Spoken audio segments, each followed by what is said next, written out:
Shall we? Yes, let's shall. Ready graphics? Ready theme? Good evening. For your information tonight. I know how Corky would dance.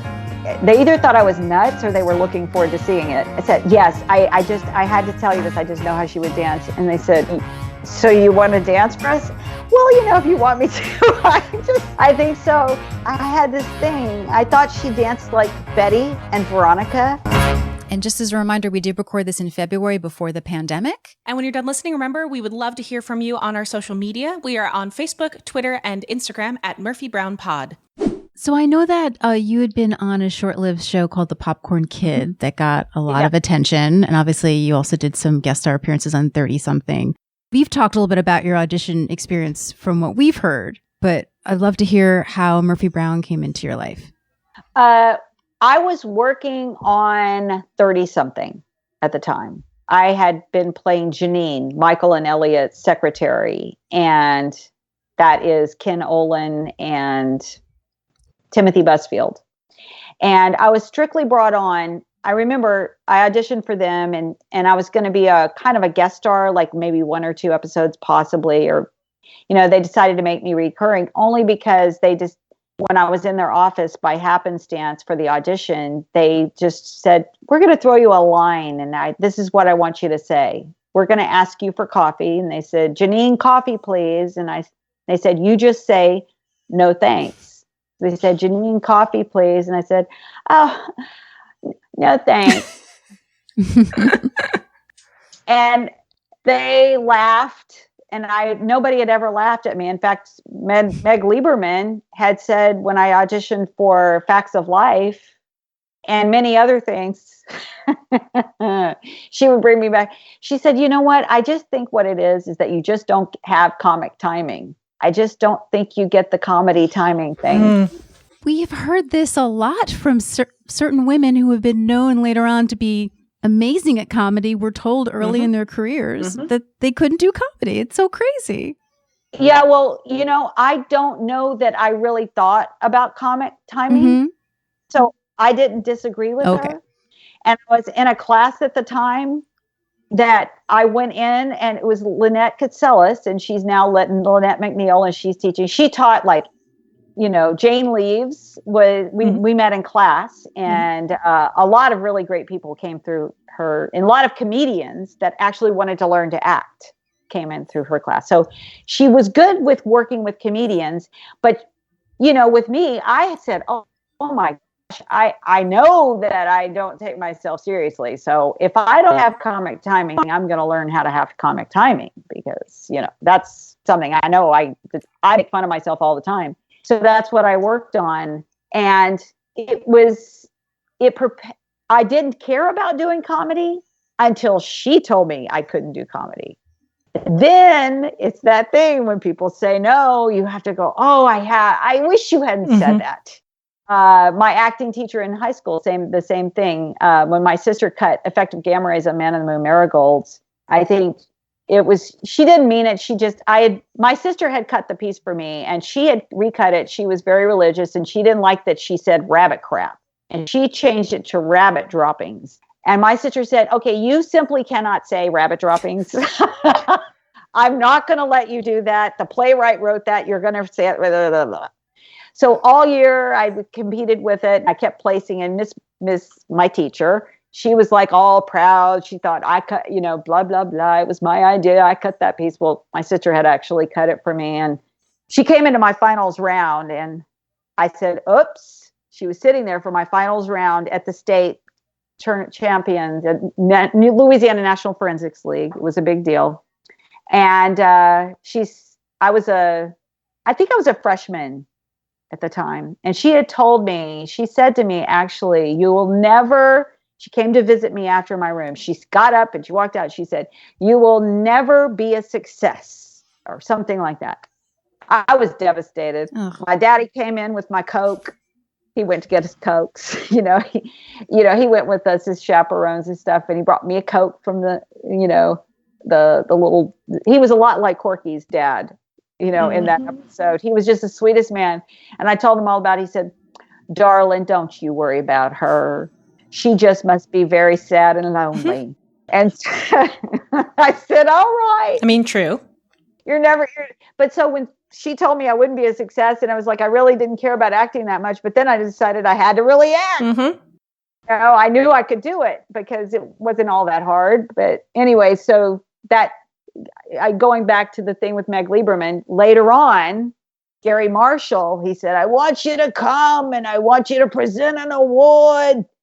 The casting directors, they're important.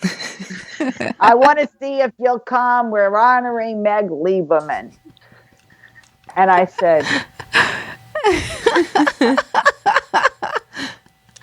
he said, yes. Do you know her? I said, I know her so well. Oh, so well. He said, really? He said, really? Did she cast you in something? I said, never, but I do know her very well. So then I went on to present the award with her, and I told the whole story. And to be honest with you, she was absolutely right. I worked on it in class. I learned what comedy timing was, that you could, certain things are designed with a rhythm, and I learned that from Barry Kemp as well. I had done, before Murphy Brown, I did a show called The Popcorn Kid, and Barry Kemp is the one who I had to answer a telephone call, and Will McKenzie, who was also an actor, he's the one who said, you must have been a nerd, because he went on to direct, he did almost all of the Raymonds. Everybody loves Raymond and stuff. But, these people all as a collective taught me, you know what I'm saying? It's like, I got learned from the best. And Barry Kemp said, I don't understand why he goes, you're missing a laugh there. And I said, I don't understand what you mean. I had the thing in the phone. He goes, no, but it's when you hang up the phone. And I said, I'm sorry, I am not following you. And he did it for me. He showed me what to do. I did it. Laugh. Not kidding. It was just the simplest little thing. And it was a physical as well as the thing. And it was the timing thing. And I probably couldn't recreate it now. I'd have to find the episode. And I'd say, yep, that's what he was talking about. But it was when I went into audition for Murphy Brown, I'd had enough comic exposure, including an audition that I had auditioned for Diane for my sister Sam. I didn't think I got it, but because my agent never mentioned it to me again. I went in and auditioned, and it was for a magician's assistant, right? I said, oh my gosh, I've always wanted to be one of those. That or a Price is Right lady to do that. Oh, yeah. Was it Barker's Beauties? Yes.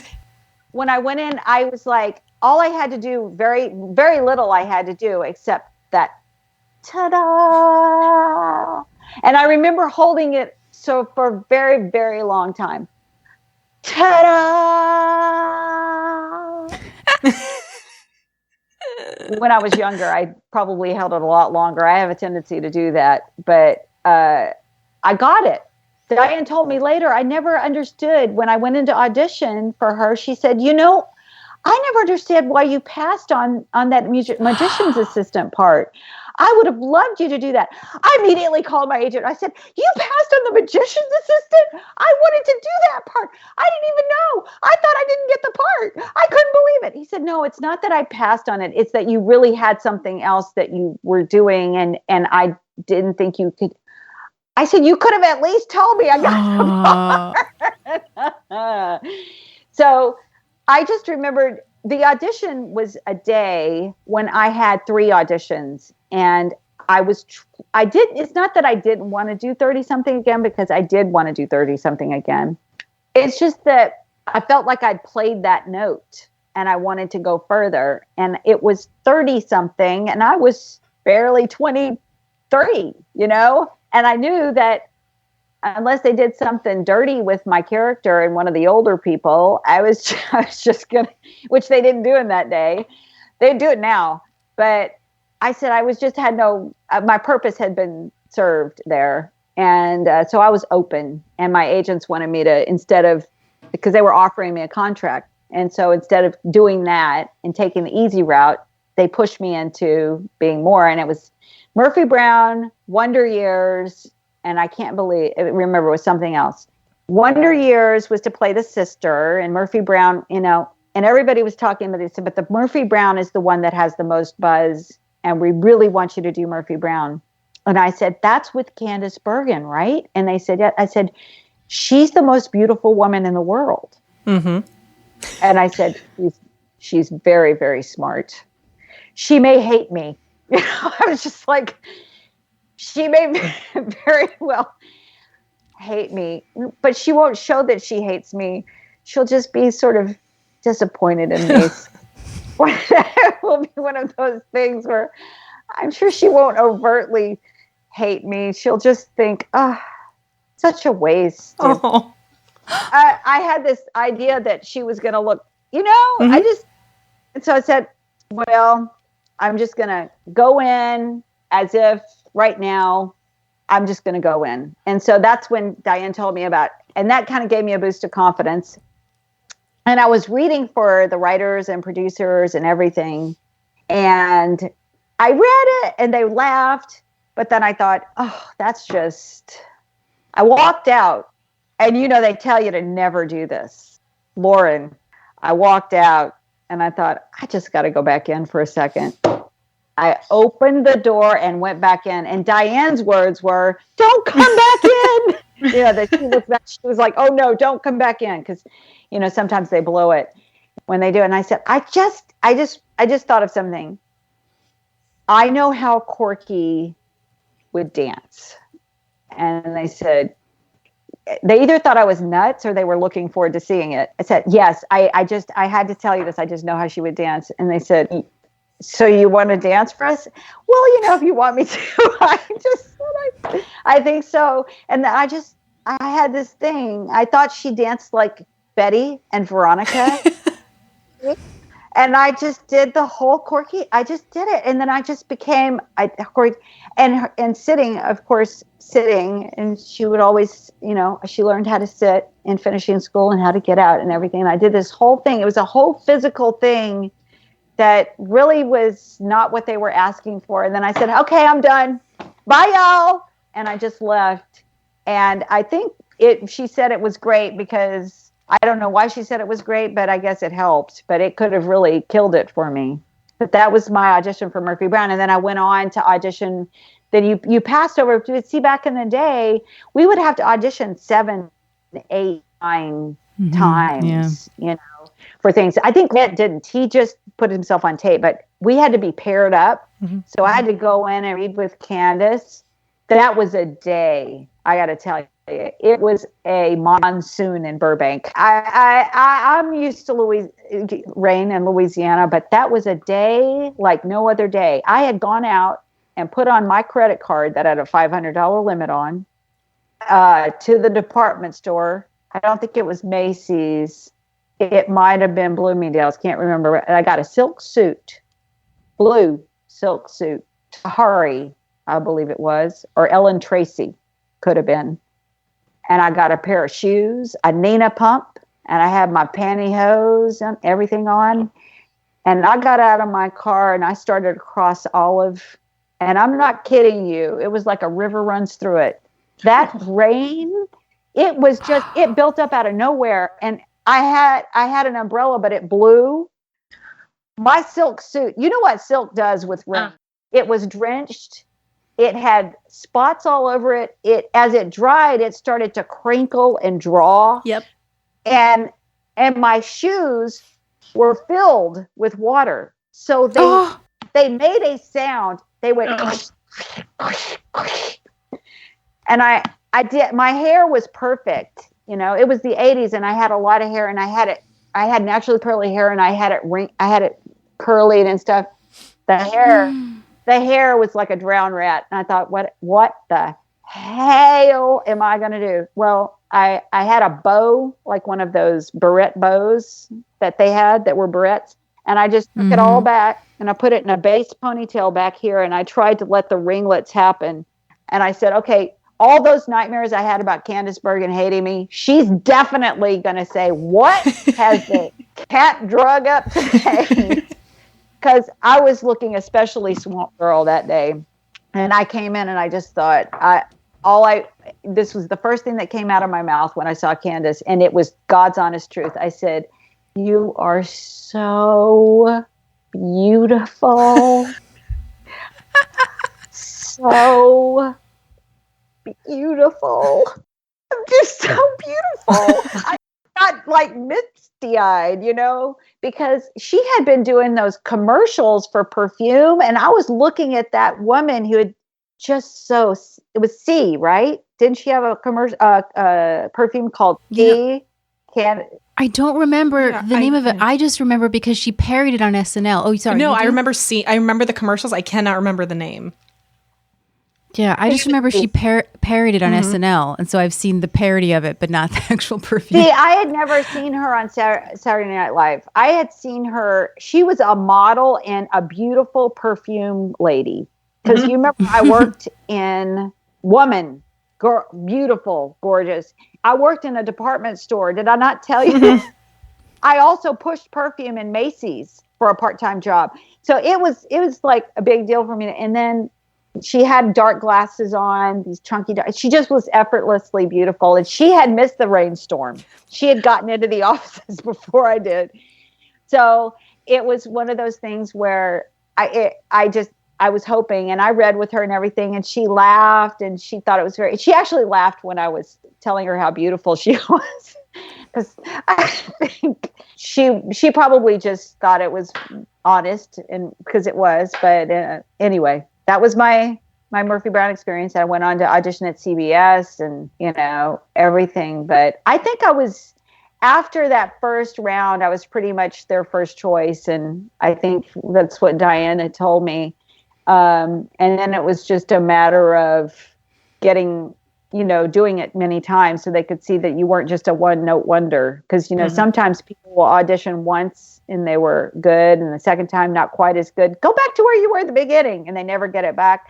One thing I will say about me is that once I get it in the pocket, I just repeat. Unless somebody asks me to do it different, it's like I just repeat, Yeah, no, of everyone we've spoken to, everyone always laughs how they were not the first choice except for you. Yep. They go, oh no, they list all the people who wasn't their first choice, and they go, except for Faye. Yeah. Well, that's because Diane and I had an unbeknownst history that I didn't know about, and she had wanted to cast me before, and I was like, so you knew me and you remembered me? I just remember thinking that was the best of the best, and, because really Diane is, she was a school teacher, just like my mom was. She was an English teacher, and of course her name was Diane English. So, her words I knew had to be verbatim because she was a school teacher, and, she goes through all the scripts with a fine-tooth comb, just grammatically checking them, so they were all grammatically correct, so, but anyway. Well, I think that's a fun part about these auditions is how often everybody who's been a part of this has had their moment of imposter syndrome of like, what am I doing here? When are they going to figure it out? When is Candace going to look at me and just think I'm this crazy person from Louisiana? And, but also just how many people, Lauren and I have talked about this as actors. Every audition that I go on that I think went terrible, that's the one I book. I mean, my grad school, I remember leaving laughing about how that was clearly never going to happen. And then they apparently loved me. I had no idea. I thought that was a nightmare. And these things are what happened. But I think part of that is because of, at the end of the day, they're looking for you. And they're looking for Corky to be in the room. And you walking back in to say, I know how she dances, is one of the most Corky things you could have done, because you ask questions you're not supposed to ask, you do the thing you're not supposed to do, but she wouldn't know that. Mm-hmm. No, she didn't know anything about any of that. She just was off, living, flying by the seat of her pants all the time, pretty much, I think. Well, something also that I had heard that I really appreciate was that you'd spoken to Diane before accepting the role, that she wouldn't just be sort of a blonde, ditzy airhead. Yeah, well, what happened was, I thought I was going to audition for that and audition for, you know, it was like a golden moment, you know, of my life that I look at that year. I went from nobody caring to everybody caring. And I think it's what you don't have is what you want the most. And that continues to happen in my career. It just happens. Whenever it rains, it pours, and you can't do all of them, and you have to make a decision on one. And I remembered when it came to my biggest hesitation about Murphy Brown was not working with Diane, was not the writing, was not anything. It just kept that little voice was in my ear saying, I don't know, you're going to be the kind of woman that women are just going to want to hate. Candace Murphy, her character is really going to need you to step up. You're not going to be able to just do this. You're going to have to find something that you can be equal or better than she is, that makes it levels you out in some way. And I don't know what that's going to be, but it's just going to, and I knew that I didn't want it to ever be a sexist joke with the boys. So the boys immediately had to not see her as, and I didn't see Corky as that way. She was a beauty queen by default. I was comfortable with. She wasn't the most beautiful, but she had to win. She won somehow. So if that's how she was put into FYI, and Diane wanted to have a conversation with me because she was wondering why I wasn't just going yes, because of the buzz and everything. And I just remembered my agent bringing me into his office and him putting me on the phone with Diane and me getting really sort of slightly emotional because it was what was seeming to be on everybody else's, you know, from everybody else's standpoint, the opportunity of a lifetime. But for me, it could have also been the death of me, you know, because it could have been one season and she's stilted, tired, let's get somebody else, you know. If there was ever an environment for that to happen, it was this one. And I thought, if she doesn't learn, this is what I told Diane. She goes, what is your main concern? I said, I just need her to learn and want to learn and want to get better. My mother was a school teacher. My sister was smart, like Murphy is smart. I had to work harder than my sister did to achieve half the results, you know? And I said, that's all I'm asking for. She's never going to be Murphy, but she's at least going to try to, when she's given the opportunity, to do the best that she can do and to its fullest. And what she does know, she knows really, really well, you know, and it's compartmentalized. Because if I think for 1 minute that I'm playing just a dingbat, everybody else is going to see it that way. And I can't see her that way. And she said, well, I tell you what, she said, I'm going to write it. And I hear what you're saying. And I want her to grow too. But you are going to have to do it. You're going to have to perform it. And I said, I'll take that challenge, you know, and that's what she did. And it was a slow process, but I knew that it was like, you know, Rome wasn't built in a day, and neither was Corky and Murphy's relationship, you know. So. I think it meant a lot to me as a young woman growing up with it. I mean, there's many of us who are now in our 30s and 40s grew up with these women on our screens, and what I appreciate, along with what we've said about there are different types of women, there are different types of resilience, what I appreciate, and something that I feel like I lost for a long time in my teens and 20s on TV, was the concept of intelligence and female intelligence. That something I appreciate about this show is that the women who are on this show, whether they are the recurring women or guest, is that intelligence is not an exception in the female experience. That Murphy is not an exception because she's smart. All of these women are intelligent, but the idea that what I appreciate about Corky so much, and especially on rewatch, because you just see how hard she works and a knowledge of self that makes her a go-getter, is she is not, one, she's not a dingbat. She's not just a punchline, but she has the capacity to learn and the interest in it. And she could, had she been put in a different scenario, she could have been the Murphy in the same way. But what I love is the idea that she has a capacity for growth and an interest in growth. And the different types of intelligence that we see, it's not just that, well, a woman like Murphy, she's a dime a dozen. she is in many ways, and not because she's smarter than the average woman. It's that all these women are intelligent, are smart, are go-getters, and that we should be validating rather than trying to just have there's an article that came out recently talking about dispelling the strong female lead. And yeah. I that's something I appreciate so much, the nuance that occurs in Corky. I mean, she is the heart of this show. Mm-hmm. Well, I think, the new female accepts their failures and they have pride in their failures and their flaws. And the female of yesteryear did not allow those to be there. That's just who I am. And, I'm mad as hell and I'm not going to take it anymore. Now it's like, as a result of, the 80s and all of those women, like Working Girl. A great example of the woman that shouldn't do well. And she used her horse sense to get her into that world. They just did it recently with Jennifer Lopez in a movie. Was it a couple of years ago? It was her where she was a girl from the Bronx and everything, and she ends up lying and getting this big corporate job. Yeah, her friend makes up a resume for her. Yeah. Yeah. So I think that happens more often than, there's nobody that's supposed to get out of Louisiana, really, on paper. We're not, nobody, no woman is supposed to get, they will. I remember even when I was in high school going to South Louisiana, they didn't have traditional Southern rural accents. And anybody that was from my area or above, they sound a little bit more like this, and they're a little bit more country, and and they're very educated, but just because they have a country, Southern kind of drawl, they're dumb. And down south, they've got that patois, and they're a little bit more French. And then if they're not even French, they're sort of don't have an accent.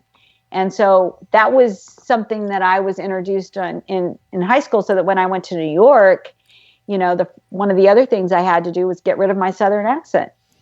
I had to lose it. So I found this woman, Mae Monroe, and because my boyfriend at the time said, unfortunately, there's only like two things that are Southern that year. He said, so you're going to have to lose it. Because I had a good ear and for music, I could hear myself, even though I didn't like listening to myself. But I had enough money that I think I had 5 sessions with her. And she said, the way you're going to lose it, she was from Texas. Her name was Mae Monroe. And she said, the way you're going to lose it is by listening to yourself. And all a Southern accent is a lazy tongue. Southern people just don't like to open their mouths, and they just don't talk very much like this. And they're just kind of real soft, and they just roll down with things. I was like, I said, you know what? You're absolutely right. We don't enunciate properly. So accepting, that's what as I'm going back to Corky again, accepting that she had to, if you're going to be put in with the big boys, when you're given the chance, that's why the brass ring episode was so crucial for Corky. So good. She took it, and it wasn't the way Murphy had, but Murphy had to say, yeah, she learned. And that was Diane and Corby and whatever saying, whenever I said that to her, when I took the part, they sort of certainly wrote it on that occasion for sure. But, did you want to ask me about Jane? Oh, yeah, Jane. Yeah, we would love to ask you about Jane. Yeah. It's funny because when I saw the wedding episode, I didn't realize that was her first episode. It's not actually. It's her 3rd episode. It was the 3rd episode? I thought it was. Yeah, it's her 3rd episode. Oh, that's funny. But that whole, Jane and I were similar in the sense she was from England and came over with a suitcase. I was from Louisiana via New York, and I came in with 2 suitcases. And she was here before me, and she was in class before me, and she happened to be in the class that I was in.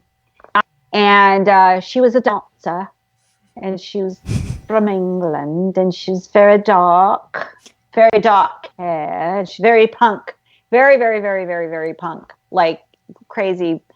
And she was one of those who we met, and it was like immediately, I loved her because she wasn't a real talker. She was also an observer.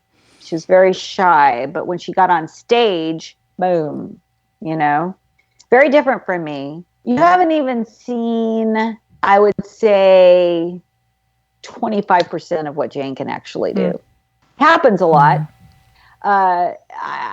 She's truly, her daughter is my goddaughter, as well as Perry Gilpin's goddaughter, as well as her sister Katie's goddaughter. She had to have 3 godmothers but because her daughter decided to be an actress and she is up and coming, you will see that that's why what kind of mother Jane was, and how she was constantly a theater, ballet dancer and stuff. She was always on point in our apartment.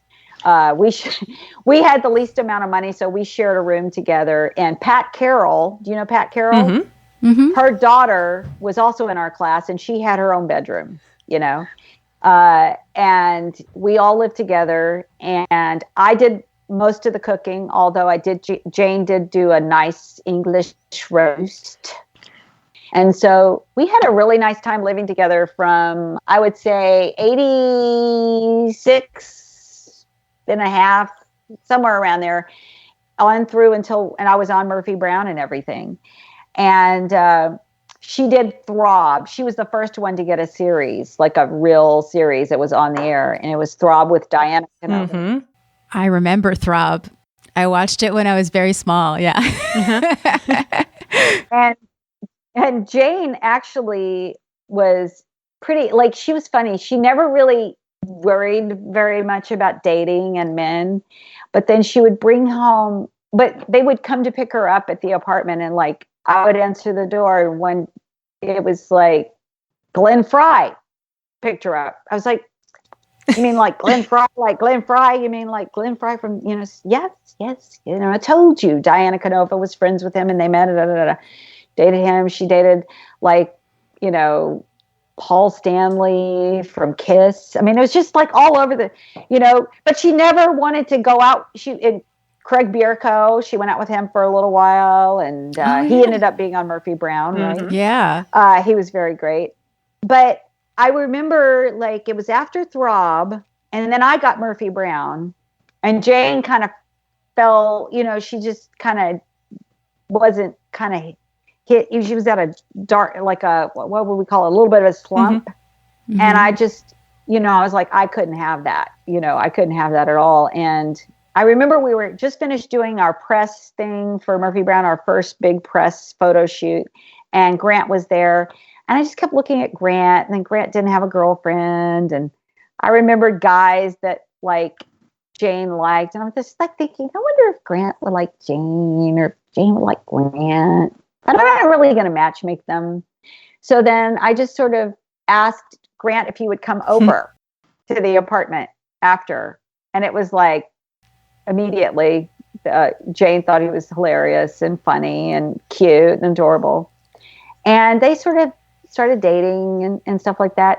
And that started that whole kind of relationship, that thing, and there was chemistry there. And I remember there was a part that came up for the show, on the show. And I think Diane kind of was thinking about Jane, but then she wouldn't have, I don't remember how it ended up happening, but Jane went in, and she got it. It was fantastic that she created such a great character, such a great. I forgot how much she used to make me laugh in that part, and that was all sort of taken off their relationship. In real life, I mean, she would have these nicknames for Grant. I think she called him Pookie. Oh no. It's adorable.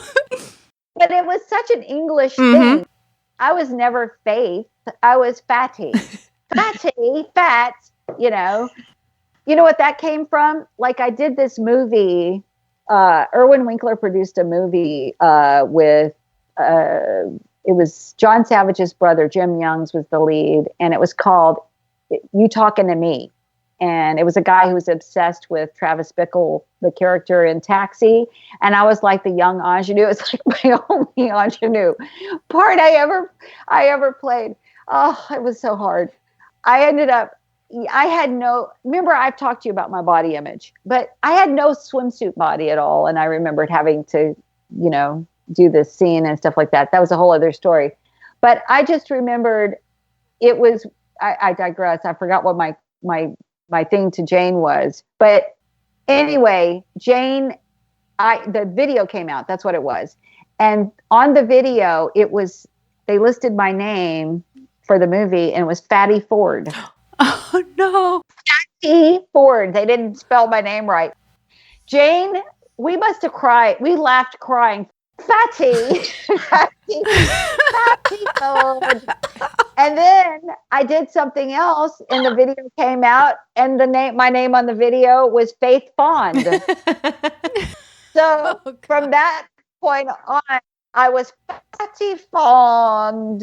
But anyway, I like your name is that hard. Jane and I have yet to actually really work together one-on-one, but one day it's my dream that we'll get to play old broads that still live together that are reunited later in life. Oh my gosh, I would greenlight that in a second. But I called her, what did I call her? Well, I can't say it because it's kind of, we got a little, girls can be a little bit. Speaking of nicknames, I would love for you to talk about how you got the nickname, and I believe I have this correctly, of Swamp Thing on set. Oh, that's clear. It's because that was Candace. Actually, we were constantly being asked, how she does her little sketch drawings and everything. Yeah. We would do like our caricatures of each other. And because nobody else was really good at it, I did them. But Candace and I would do lots of different drawings and caricatures of different people. I did Joe, and she did me. She was, let me do you. And she did this amazing caricature of me in a P-row with a crown on my head because of my character. And like my mole was always in my big smile. I don't even know everyone. She would do these, and they would be auction items. And she titled it Swamp Queen. And it really came from Candace. And she still calls me Swamp Queen, Swamp Thing, Swamp Girl, so I go right into my Louisiana thing. But that's where it came from, But I'm really just, Faithy. But I call her Can Do because she can do anything decide she's going to want to do. But so you got everything you needed from me? Yeah. Is there anything that you can think of that you would like to talk about that we haven't covered?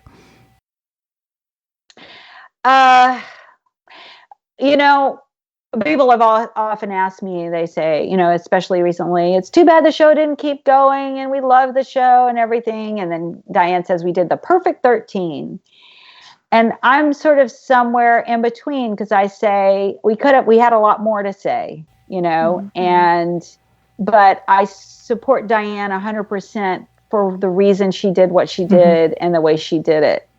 It should be an example to future women, because I do believe that have had Diane. So if they said, oh, it's too political, it's too this, I do believe in my heart of hearts, if she had done anything different, it wouldn't have mattered, because we were at a regime change. Yeah. The chief problem that happened. And whenever you have that, everybody, it's kind of like nobody wants to date the other person's girlfriend because they've already been there first. I think we just fell in a time that it was just destined to happen. But when Candace says it was the perfect 13, it was everything that our show needed to be at the time that it came out. If we had been any less political, they would have said, what happened to Murphy Brown? It's so late. It's not really even dealing with anything. So I applaud them 100% for sticking to their guns and doing the show they wanted to do. Yeah.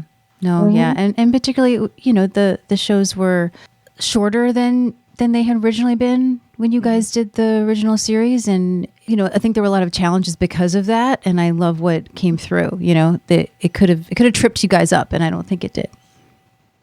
It didn't. And you know what else? I really love that she put story first. and situation first. At that time period and the time we did it, I think it needed to be that way. I mean, there were times that I was just crying my eyes out, and so many issues that they dealt with. And I appreciate that. I don't like to gloss over the times because the times are very divided right now. They still are. How many? And we're over 2 years from the time we started still completely divided, I'm hoping that we'll find a common ground in there somewhere, but something that one of my the people in my cohort was talking about recently that made me think of the revival actually was that we don't remember the full runs of shows. We remember the episodes that mattered when we needed them to matter. And we talk a lot about the West Wing on this show as well. We talk a lot about Frasier because Jane again. But these, you don't remember the full scope. You remember the things that impacted you, and that's what made it stick with you. It's what makes you keep watching. And I have friends who knew that I had this podcast, and so they're like, "Oh, well, watch the revival." And I remember multiple of them coming to me the day after the Thanksgiving episode aired and saying that it was exactly what they needed at that time. And if anything happened, at least that happened. Like these moments, like I think it completely validates it being there when it was for those singular moments. Oh, I was that just my soul was just. It still continues to be crushed over what's going on with immigration. I mean, some of the best people in our country. I mean, we're all immigrants. Oh, by the way. Yeah. I mean, just watch. If you do yourself a favor and watch Ken Burns' The West. It was done in 96. Okay. It was the year Campion and I met.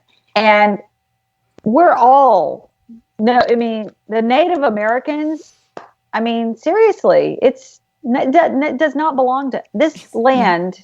When they say this land is my land, this land is your land, the your is all of those immigrants. It's everybody that's from here, and it's our land to borrow for just a very short time. It doesn't belong to any of us. Agreed. That's the way I see it.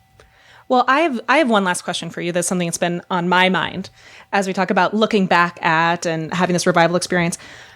Are there any storylines that you secretly wanted Corky to go through that did not happen? In the past? It would have been nice for her to have been fired. Yeah. Yeah. And see what she would have done with that. Because they had me all my poignant, Corky episodes were usually about not relationship oriented. Whereas I didn't feel like Corky really ever married for love. I think she married because they loved her. Particularly the first one. Yeah, the first one particularly, I think that was what she thought happened. It was storybook and fairy tale and whirlwind, and that's what you do. And she was the emotional person, but I think it would have been sort of cool. Diane was long gone, but in later years, and they had a few times when I had this great episode where I look at Murphy and I say, "Oh my God, I'm you." But bearing that in mind, I think that if we had continued, I would say, I would have loved to have seen that happen. And actually, if I were to do it again, knowing what I know now, I would have liked to have either had a flashback episode to see Corky lose her job, see that happen, as opposed to just talking about it happening.